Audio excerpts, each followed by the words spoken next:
May intelligence report daw ang COMELEC o Commission on Elections na posibleng tangkain ng China na isabotahe ang eleksyon sa Pilipinas sa 2016.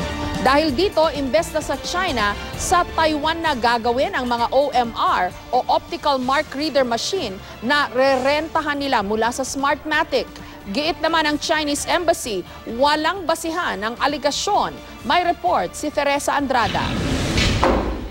Sa briefing ng COMELEC sa House Committee on Suffrage and Electoral Reforms kanina, isiniwalat ni Commissioner Christian Robert Lim na nakatanggap sila ng intelligence report. Posible raw tangkain ng China na isabotahe ang eleksyon sa 2016. Kaugnay raw ito ng posibleng epekto ng paglabas ng desisyon ng United Nations Arbitral Tribunal tungkol sa reklamo ng Pilipinas sa pag-aangkin ng China ng teritoryo sa West Philippine Sea. We are concerned that as a result, if any of the arbitration, that it may have an effect on we feel that, I feel personally that the biggest threat to the 2016 elections is China. Sa Suzhou sa China, matatagpuan ang paggawaan ng 93,700 na optical mark reader o OMR machines na rerentahan ng COMELEC mula sa Smartmatic para sa eleksyon 2016. Ang Smartmatic ang pinagkunan din ng mga makina ng COMELEC na ginamit noong eleksyon 2013 at 2010. Kaya naman nagpasya ang COMELEC UNBAC na ipalipat sa Taiwan imbis na sa China ang paggawaan ng mga OMR machine. Dapat din daw makumpleto ang delivery ng mga makina pagsabit ng Enero 2016. Dahil sa panahong ito, inaasahang lalabas din ang desisyon ng United Nations Arbitral Tribunal. What if China decides to have a trade embargo na walang trade? So any product made in China will not be coming to the Philippines. So walang machines. I mean, that's a lot of possibilities, no?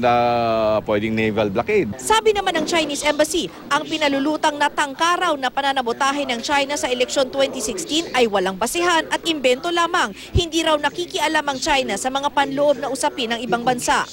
Sa unang dinig, iisipin mong baka conspiracy theory lang ang balitang ito. Pero ayon sa foreign affairs analyst na si Professor Richard Heydarian, may basehan ng pangamba lalo na't nakaya ng China noon na i-hack ang database ng gobyerno ng Amerika. Napakalakas at advancing kapasidad ng China pagdating sa cyber warfare.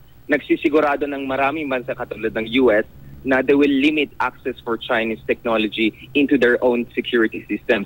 Some could say that baka masyado tayong paranoid, it's better to play safe than to be sorry.